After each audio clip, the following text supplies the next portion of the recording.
İnsanlar gayet sıcak, iyi. The city is very beautiful. Şehir harika.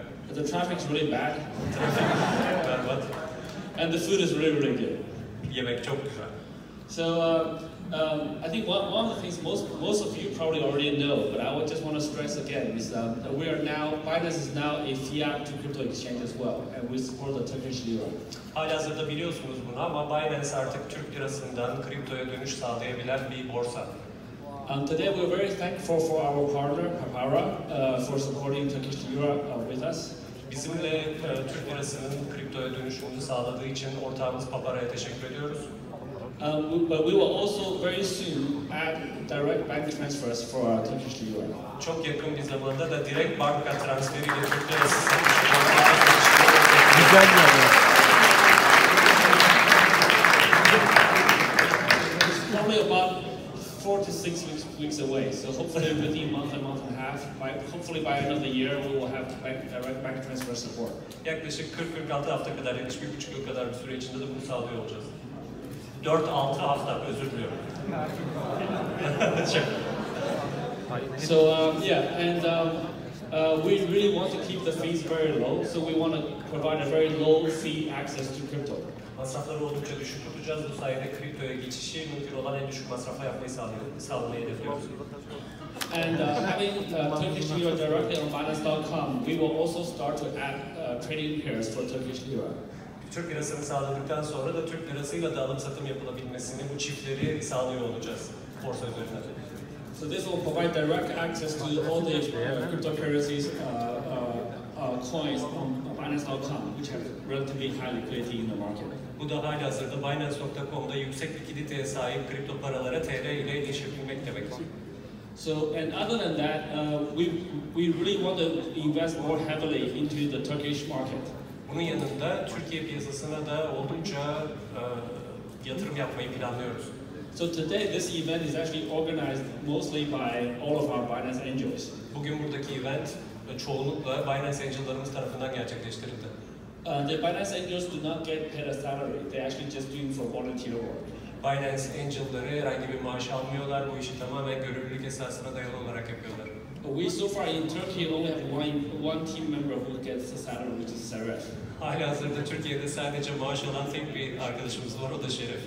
So I do want to, we will increase the team to somewhere between 10 to 20 people in the next 3 to 6 months. Önümüzdeki 3 ila 6 ay içerisinde Türkiye'deki ekibi 10 ila 20 kişiye kadar yükseltmeyi planlıyoruz. So hopefully that will allow us to better service our local community in Turkey. Bu da Türkiye'deki yerel topluluğa daha iyi hizmet etmemizi sağlayacaktır. And also, if you're looking for a job in the cryptocurrency industry, then please do apply to us. Aynı zamanda kripto dünyasında bir iş arıyorsanız, bir arayış içindeyseniz lütfen bize başvurun. I think we got one application today. Someone just talked to me and said they want to apply, so that's really good. Sanırım bir başvurumuz oldu zaten. Bugün birisi Binance'da çalışmak istediğini bana söyledi. Yeah. So the third point is, as users of Binance, I want to thank everyone for using Binance and supporting us. Binance olarak buradaki Binance kullanıcılarına ve bizi kullanarak destekledikleri için teşekkür etmek istiyorum. And also, if you have any feedback, if there's any way we can improve, anything we can do better, please do tell us directly. Bununla ilgili herhangi bir geri bildiriminiz varsa da bir şeyleri daha iyi yapabilmemiz için bunu direkt olarak bize söyleyebilirsiniz. Binance is still a very young company. Binance çok genç bir şirket hala. We still have a lot of room to grow. Ve gelişmek için daha bir sürü olanağımız, bir sürü fırsatımız var. So by giving us feedback directly, you will help us improve. Ve bize direkt olarak bir geri bildirimde bulunarak gelişmemize yardımcı oluyorsunuz. Binance have a very small team. Binance'in çok küçük bir ekibi var aslında. So sometimes we cannot do everything you ask. Bu nedenle sorduğunuz, istediğiniz her şeyi anında yapamayabiliyoruz. But Binance is an exchange for the users, so we do try to fulfill every request from our users. Ancak Binance kullanıcılar için çalışan da borsa, bu nedenle de taleplerinizi en kısa zamanda yerine getirmek istiyoruz. And lastly, I will close with many people ask me what's the secret of success for Binance? Why did Binance grow so quickly? Ve kapatırken de pek çok insan bana Binance'in başarısının ne olduğunu soruyor. Bu kadar kısa zamanda nasıl bu kadar başarılı oldunuz diye. So the secret is very simple. Bu sır gayet basit aslında. Binance is a very user-focused exchange. Binance gayet kullanıcı odaklı bir borsa. So every decision we make, we say, hey, how would the users think? Ve verdiğimiz her karar kullanıcıların ne düşüneceğini değerlendirmeye alınarak veriliyor. So will the users like it or not? Kullanıcılar bunu beğense de beğenmese de. Does this decision protect the users or not? Bu kullanıcıları etkilese de etkilemese de. So we always ask those questions when we make decisions. Ve bu kararları verirken sürekli bu soruları aklımızda tutuyoruz, bu soruları soruyoruz. So we would very much welcome your feedback. Ve bu nedenle de geri bildirimlerinize gayet açığız. Yeah, so that's pretty much all I want to share. And again, I want to thank everyone for supporting Binance. Paylaşmak istediklerim bu kadar. Hepinizi Binance'i desteklediğiniz için çok teşekkür ederim.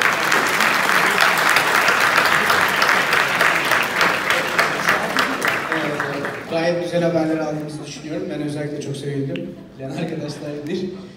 Şimdi Twitter'da bize sormuş olduğunuz soruları bir fanusa koyduk. Kendisi çekip cevaplayacak. İlk sorumuz yeah, it's about Venus. Yeah, I can have it. Ben size ilk soru, just one second. Venüs'le alakalı, Venüs projesi için elde tutulu çalışmalar başladı mı? Projenin olgunlaşması ne kadar süre alır? Herhangi bir zaman planlamanız var mı diye bir soru gelmiş Twitter'dan. So Binance project is a large basket of projects. Venüs projesi aslında çok büyük bir projeler basketi, bir kutusu.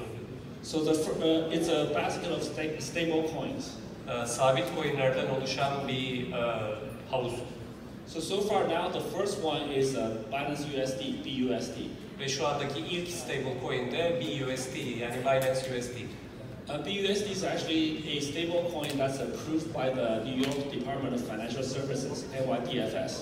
BUSD şu anda halihazırda New York Eyaleti Finansal Regülatörü tarafından onaylanmış bir sabit kripto para. And BUSD is also accepted by the Bermudian government to pay taxes. Ve şu anda BUSD de hükümet tarafından vergi ödenmesinde kabul edilebilen, kullanılabilen bir kripto para. And so that's a very classic textbook example of the first Binance stablecoin. Bu da Binance'in oluşturduğu stablecoin'lerin tam bir textbook örneği. And we're looking for more partners in Turkey to potentially launch a Turkey stablecoin. Ve Türkiye'de de Türk Lirası bazlı bir stablecoin çıkarabilmek için ortaklar arıyoruz. We had a couple of discussions with various partners, but nothing's concrete yet. Bazı ortaklarla görüşmelerimiz devam ediyor ancak hızlıca ortaya çıkacak bir şey henüz yok. And there are also many other projects under the Binance umbrella around the world. Ve dünya genelinde de bu şemsiye altında pek çok proje aynı anda devam ediyor. So Binance don't make any money from Binance. Binance, Venüs'ten herhangi bir şekilde para kazanmıyor. But it's something that we think is very important to enable access to crypto.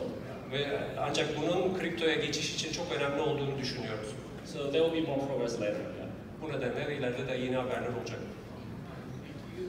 Another question is, let's see. Okay.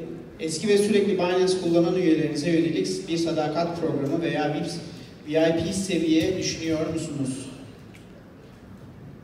Yeah, so for loyalty programs, we actually have considered many gamifications, gaming points, etc. Loyalty programlarıyla alakalı olarak bir oyunlaştırma fikirleri üzerinde çalışıyoruz. There's been many different ideas, but we haven't had a lot of time to implement this type of features. Çok farklı fikirler var ancak bunları uygulamaya geçirecek zamanı bulamadık. In the last 3 to 6 months or so, we have released futures, margin, many of those features. Son 3 ila 6 ay arasında futures gibi, margin gibi çok önemli projeleri hayata geçirdik. So some of those are very development resource heavy. Ve bunların pek çoğu ziyadesiyle kaynak tüketti. So now those projects are out of the way. Hopefully we can do some of the loyalty points, gamifications, etc. Bu projeler halihazırda tamamlandığı için şimdi loyalty programları ya da oyunlaştırma programları gibi projeler üzerine odaklanabiliriz. So I think that answers that.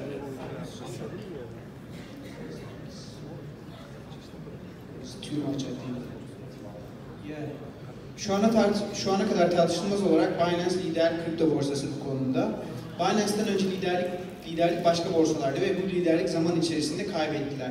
Binance borsanın zaman içerisinde liderliğini elinden alabileceği oluşumlar gözlemliyor musunuz? Liderliği kaybetmemek için olası gereken yapılacaklar listesinden bizlere de bahsedebilir misiniz? Sure. It's a generic question, hard to answer. Cevaplaması zor. So we have a very simple philosophy of as long as we continue to service users, give users what they want, we should be able to maintain a leading position. Aslında çok basit bir felsefemiz var. Kullanıcıları düşünerek onlara yönelik bir şeyler sağlarsak bunu devam ettirebiliriz diye düşünüyoruz.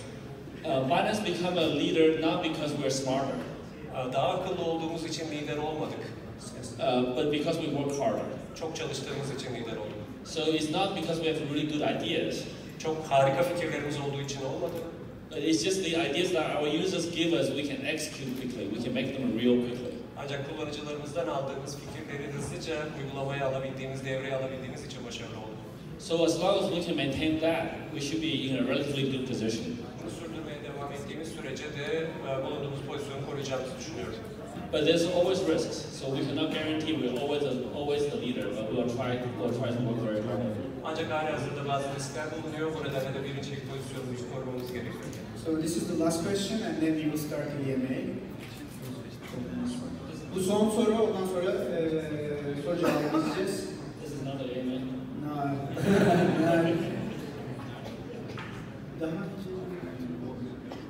Daha önceki EMA'lerde BNB vize kart çalışmalarından ve ortaklarından bahsetmiştiniz. Bu konu hakkında güncel durum nedir diye bir sorumuz var. Onun BNB'nin sorusuymuş. Yeah, for the Visa card programs, we are still in discussions with a number of partners, so we can't disclose anything yet. Anything that has to do with credit cards, etc., touches traditional fiat channels, and will take usually quite a, in our experience, we're not in control. Visa kart programı ile ilgili halihazırda bazı ortaklarla görüşüyoruz ancak burada bazı bilgileri paylaşamıyoruz sizlerle çünkü bu fiyat dünyasına dokunuyor ama görüşmeler sürüyor. So I don't have the exact update, but we're very confident sooner or later we will get on working. Kesin bir güncellemem yok bu konuyla ilgili ama er ya da geç bunu sağlayacağımızı söyleyebilirim. So the goal would be for any user who have a Binance account to swipe a card and pay from their Binance balance. Buradaki amaç herhangi bir kullanıcının Binance kartıyla direkt kripto olarak harcama yapabilmesini sağlamak. And we can actually do it to the point where the merchant can choose whichever currency they wish to accept, and the user can pay in whatever currency they wish to pay, and they do not have to be the same. Burada mağazanın istediği currency'yle parayı alması ve kullanıcının da istediği currency'yle parayı ödemesi gibi bir opsiyon sunmak istiyoruz ve bu değişim otomatik olarak olacak. So I don't know exactly when. As I said, we don't control the schedule, but sooner or later we'll have it. Ne zaman olduğunu şimdi söyleyemiyorum çünkü takvimi kontrol edemiyoruz ama er ya da geç bunun olacağını söyleyebilirim. Thank you. Just a second. Normalde sizlerden de soru almamız bekleniyordu ama maalesef bunu yapamıyormuşuz. O yüzden Fanus'ta Twitter üzerinden sormuş olduğunuz sorulara devam ediyoruz. Buradaki soruların hepsi topluluk içerisinden bize yönelmiş olduğunuz sorulardı. Now we're continuing to Fanus. Okay. Just 2 or 3 more. One is first. İlk önce this is English. Let me translate. Daha önceki EMA'lerde, launchpad'lerde Binance Stake'inin geleceğiyle hakkında birkaç soru cevaplamıştınız. Bu stake'in şu an ne durumda, ne zaman BNB Stake ne zaman gelecek diye bir sorumuz var. There's a few steps before BNB staking can be done. BNB staking devreye alınmadan önce atılması gereken birkaç adım var. We number one want to open source the Binance Chain source code. Bu Binance Chain source kodu yani kaynak kodunu açık kaynaklı hale getirmekten geçiyor. Actually, before that, we're still waiting for the other centralized exchanges to release their own chain. Ancak bunu yapmadan önce diğer merkezi borsalarında kendi DEX'lerini oluşturmalarını bekliyoruz. Because if you open source Binance Chain today, they're just going to fork it and not do any innovation. Şu anda eğer Binance Chain'i open hale getirirsek direkt kopyalayıp devam edeceklerdir. So after we open source it, we want to have more people running multiple validators, and at that point we may look at governance and staking programs. Açık kaynaklı hale getirdiğimiz noktadan sonra ancak diğer insanların validator olarak Binance Chain'e katılmalarını bekleyebiliriz ve süreç bundan sonra ilerler. So it's going to take a little bit of time, but that also gives us time for Binance Chain to become more popular, Binance DEX to growing volume. Ve bu birazcık zaman alacak bir süreç, ancak bu zaman içerisinde de Binance DEX'in volüm olarak artmasını ve Binance Chain'in tanınırlığının artmasını bekliyor olacağız. Another question is right here.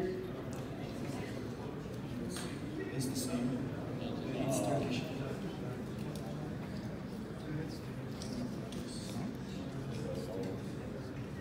Şu anda Binance ekosistemi, Academy, Charity, Labs, X, Launchpad gibi ilk uyguladığımız pek çok farklı bileşenlerden oluşmakta. Ekosistemi geliştirmek için eklemeyi düşündüğünüz Venüs projelerinden başka bileşenler var mı? Bu bileşenlerden bizlere bahsedebilir misiniz?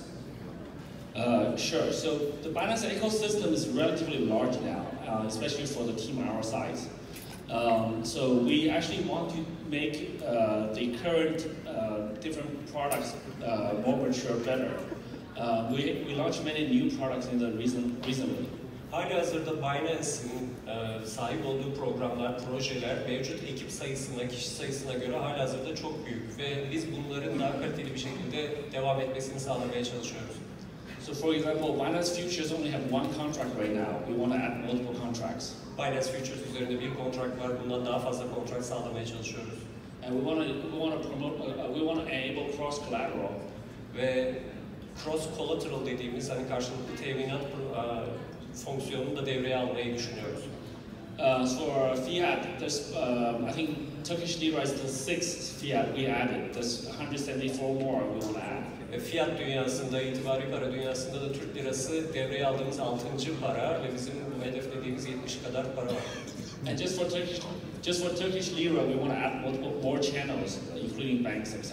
Ve Türk lirası için de halihazırda birden fazla, daha fazla kanal yaratmak istiyoruz ki buna bankalar da dahil.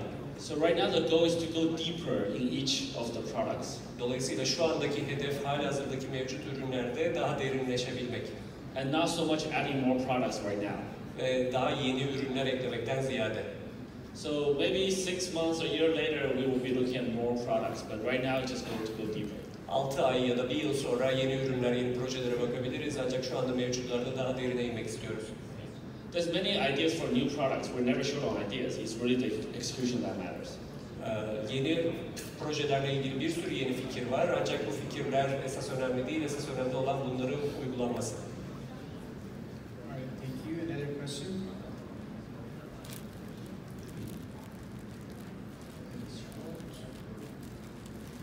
Binance Charity'nin gelecek hedeflerinden bahsedebilir misiniz? Açıkçası doğru yönlendirilirse tüm dünya için çok faydalı olacaktır diye düşünüyorum. Şimdiden teşekkürler. Sure. So I think charity is a very interesting, is a very key application for blockchain. Binance Charity, vakıf işleri bence blockchain için gayet önemli bir fonksiyon. So if you guys actually look online, even before Binance, in 2014, I wrote a little paper on how to use blockchain for charity. Eğer bütün bunlardan önce 2014 yılına bakarsanız blockchain'in charity için, vakıf işleri, hayır işleri için nasıl kullanılacağına dair bazı makaleler bulabilirsiniz. So that paper is still on GitHub. It's dated in 2014. Ve bu doküman hala GitHub üzerinde ve 2014 tarihli. But fundamentally, I think there's a few advantages for using blockchain for charity. Benim düşüncem de burada blockchain'i hayır işlerinde kullanmanın bazı avantajları olduğu yönünde. I think number one, all the transactions can be traced on the blockchain, so it's fully transparent. There should be no, we can eliminate corruption. Bir numaralı önemli özellik, bütün transferlerin blockchain üzerinde takip edilebiliyor olması, şeffaf bir şekilde. Number two, in addition to the transparency, there's a strong tangibility of ownership. İkinci olarak da transparanlığın yanında sahiplikle ilgili bir hissiyatı var. So when you donate now, you can see exactly which kid in Africa you helped, or which schools you helped, which you can see where the money went. Şu anda bir bağışta bulunsanız, bu bağışın hangi okula, hangi çocuğa gittiğine dair bir takip mekanizmasına sahipsiniz ve bunu görebiliyorsunuz. I think having that tangibility will promote people to want to be more willing to donate because there's a stronger sense of achievement. Bu dokunma hissi, bu başarı hissi, bu ulaşma hissi sayesinde charity'nin daha çok kullanılacağını düşünüyorum.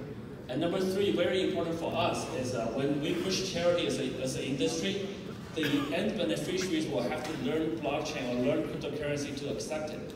Üçüncü olarak da biz charity'yi öne çıkardıkça, vakıf işlerini öne çıkardıkça son kullanıcının da blockchain'i nasıl kullanacağını öğrenilmesine dair bu yönde bazı gelişmelerin olması gerekiyor. So it's great for adoption. Bu da adoption için, kabul edilebilirlik için çok büyük bir şans. So those people who learn it for the first time what cryptocurrency is, learning a very positive setting. Ve kripto paralarla ilk kez tanışan bir insan için bu gayet olumlu bir tanışma yöntemi. And fourth, the most fundamental reason for me. Dördüncüsü de benim için çok temel bir sebep, özellikle. I believe humans or any animal that exists today are genetically engineered to help others. Ve insanlar ya da hayvanlar genetik bir şekilde diğerlerine yardım etmek için kodlanmıştır. Ben böyle düşünüyorum.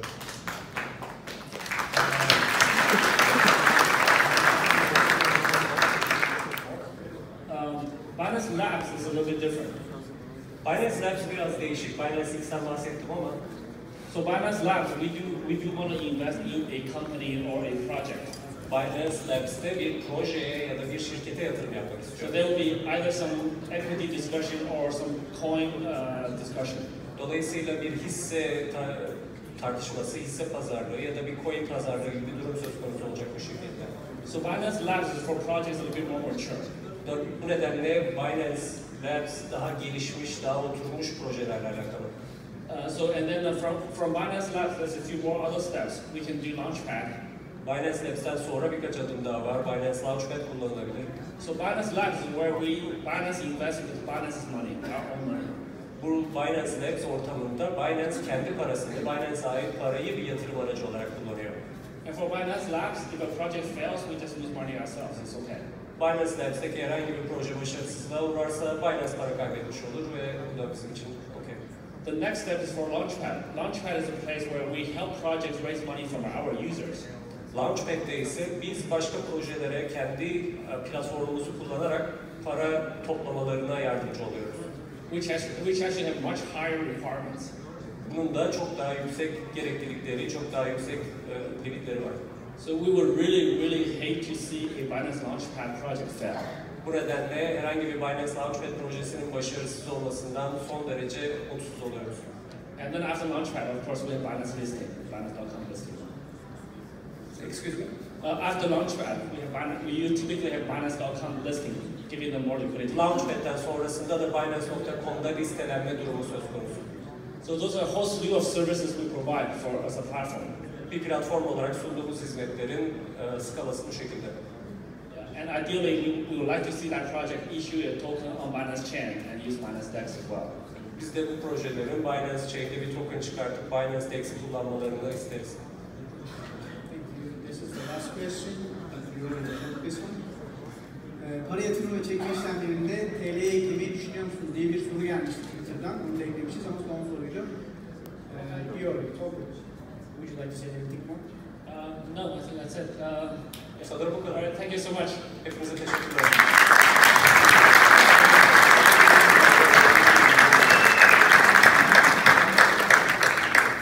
Hepinize geldiğiniz için teşekkür ediyorum. Etkinliğimiz bitmeden önce toplu bir fotoğraf çekilmek için olabildiğince sahneye alabilir miyiz sizleri? Güzel bir aile fotoğrafı olsun diye istiyoruz. Ve aynı zamanda